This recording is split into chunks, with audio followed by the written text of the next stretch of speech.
phone rings at a Singapore brokerage, and the recorded line catches everything. On the call, the chairman of a company in freefall asking for more time on a debt. Except the voice doesn't belong to the chairman at all. Because while that call is being taped, 3 stocks are dying in public. Blue Mon, Iju Sens, Lion Gold, down 56, 61, and 42% before the exchange halts all 3. The first hour alone erased $5 billion by Bloomberg's count. And by Tuesday, the damage reads almost 8 billion Singapore dollars, roughly what it cost to build Marina Bay Sands, gone in 3 trading days. Nobody on the trading floor can tell you whose hands are on these stocks. So who was moving these stocks? Singapore spent nearly 200 days of trial writing down the answer, name by name, because the answer ends with the longest sentence ever handed down for a market crime in this country's history. And the man it names had done all of this before. Batu Pahat, Johor, Malaysia. A shopkeeper's house, the kind you'd walk past without looking twice. The family, by a friend's telling, didn't have much but were never in want. At school, the boy collects everything. Debate president, editor of the school magazine, champion at 800 meters in cross country. Then 1979, he wins a place reading economics at University Malaya, the country's top university, and lasts 3 days. He left to sell t-shirts and shampoo. A childhood friend explained it decades later. The boy just couldn't stand being told what to do. The shampoo business is called Wings. Employee number 2 is 20-year-old Joanne Lau, and she'll stay at his side for 32 years.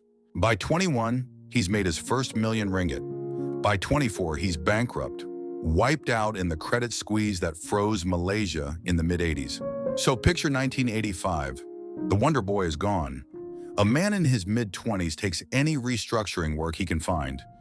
And, he'd tell Bloomberg later, cleans toilets in between.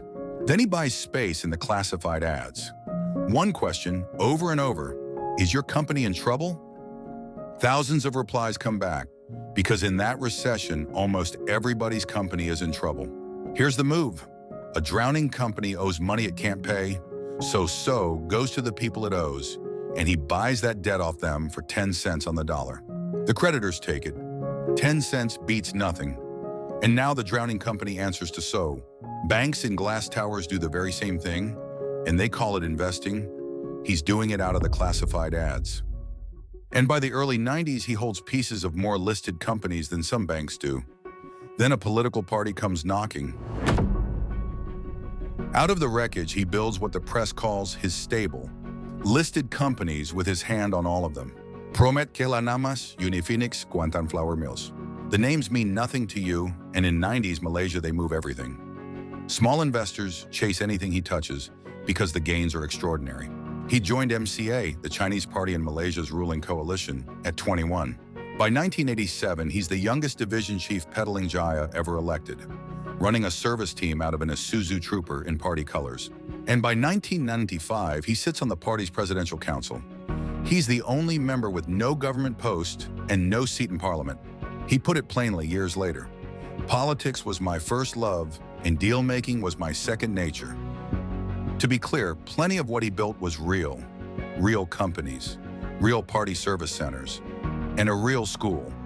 A row of wooden classrooms with zinc roofs he'd quietly spend 12 million ringgit rebuilding. Then 1997 arrives, and Asia's financial crisis strips the stable bare.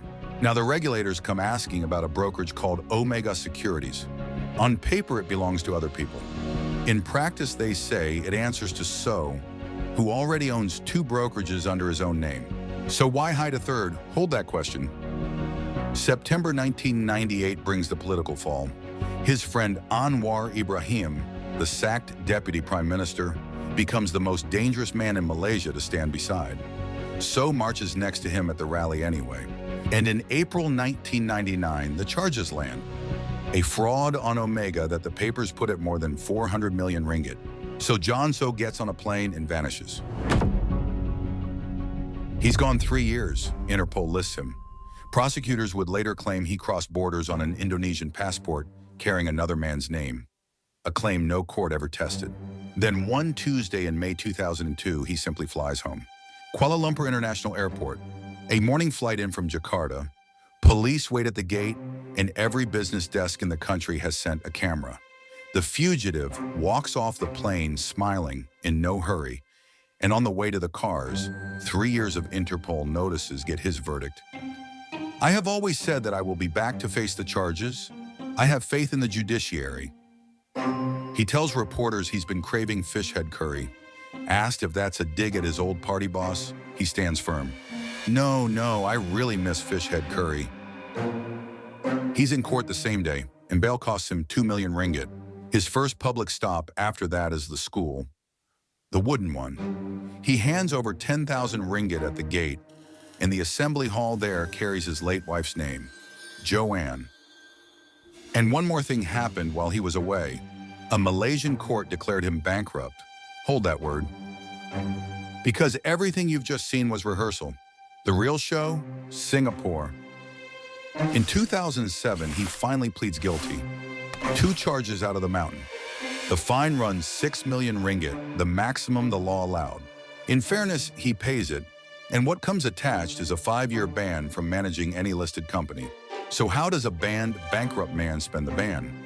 He fights a 2-year boardroom war for KFC's parent company through allies and stakes that never carry his name, and he nearly wins it. Then in May 2012, the 5-year ban quietly runs out.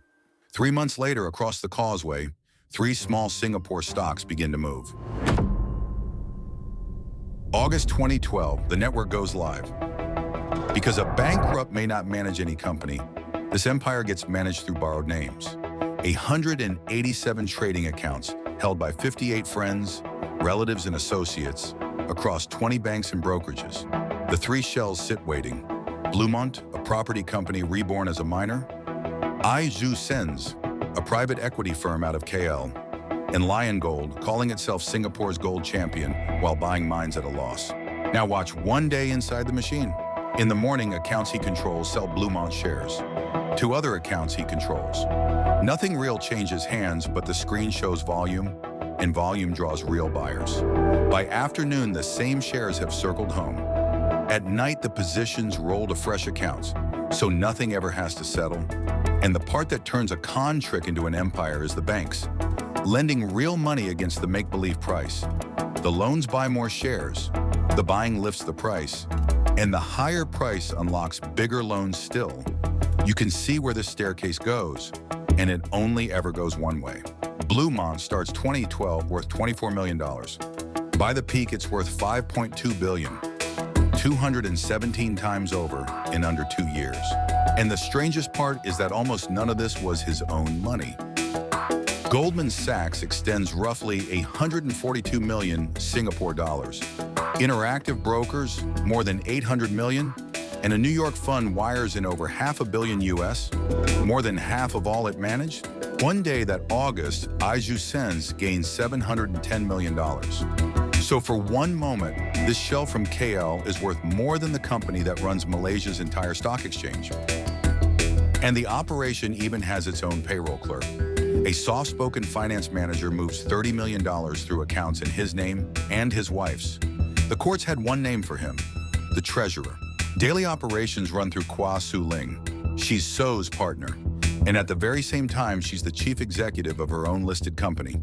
Then on the 1st of October 2013, Goldman Sachs takes a hard look at its collateral. Wednesday, October the 2nd, Goldman's demand notice reaches the borrowers. More than 60 million US dollars due in under 2 hours. The deadline passes in silence. So the bank starts selling the collateral, the very shares whose price the whole machine existed to hold up. And on Friday morning, you already know what happens, because you watched it at the start of this video. The 3 stocks collapse before lunch. The exchange halts them all. That same morning, Bluemont had announced a takeover worth $146 million. By nightfall, the deal is dead. The defense would spend years pointing at the moment you just watched. The bank's forced selling crashed these stocks, they argued. And the court's answer is the whole story in one line. The banks were selling a stage set. In 3 trading days, almost $8 billion of market value is simply gone. Now back to that call from the beginning. It was recorded that Friday at a broker called Interactive Brokers. The man on the line says he's Bluemont's chairman, and he's asking for more time on a debt. But the voice on that call was never the chairman's. It belongs to John Su. And the first thing the fake chairman blames is the press. Newspapers here are bent on publishing unpleasant news about this company. Within weeks, one of the men who ran those trades is destroying the operation's secret phones. And Ken Tai would later tell the court exactly how. Crushed under car wheels, thrown into the sea off East Coast Park. But all along, one of Su's own men had been quietly keeping something. And it wasn't a phone. Gabriel Gan had been recording the boss, a broker on the inside, and more than 1,000 of his recordings reached the investigators. Calls, messages, the daily voice of the machine. So the phones died for nothing. The probe raids 50 locations, questions 70 people, and reads 2 million emails. And worst of all for John Su, it listens to one man's phone. In November 2016, he's arrested in Singapore, and bail is refused. The court hears he has his ways and means to leave Singapore undetected. So the man who once vanished for 3 years now waits 6 in remand. The trial runs nearly 200 days across more than 2 years, and the written judgment runs to nearly 900 pages. Su spends 25 days in the witness box. Day 1 sets his tone. Purple prison overalls, a thumbs up to his lawyer, and a one-word answer when asked if he understands the charges. Perfectly. Asked how court lunch compares with prison food, he offers a review. Hey, about the same. Then his old crew takes the stand, one by one. Ken Tai again on the boss he served. It feels disgusted when my own boss gave instructions to finish off his own friends. The verdict lands in May 2022, and the number that follows it has no precedent in Singapore. Guilty on 180 charges for him, 169 for her. Then the sentencing in one room. The prosecution reaches back 37 years for Singapore's benchmark market scandal and throws it away. Indeed, this is no Pan Electric. This case is far, far worse. The defense reaches for history too. Nick Leeson broke a 200-year-old bank from a Singapore trading desk, they remind the court, and served 6.5 years. The judge answers with 36. So that's the longest sentence for a market crime in Singapore's history. And Su-Ling gets 20. That's more than the prosecution asked for. In 2026, the Court of Appeal confirms every year of both. The Chief Justice writes that Su severely harmed Singapore's reputation as a financial hub. Now do the arithmetic yourself. He's been inside since 2016 and 36 years runs deep into the 2050s. The kindest release math points past 80. He told the cameras at the airport that he'd always said he would come back. This time, the judiciary he had faith in has set the date.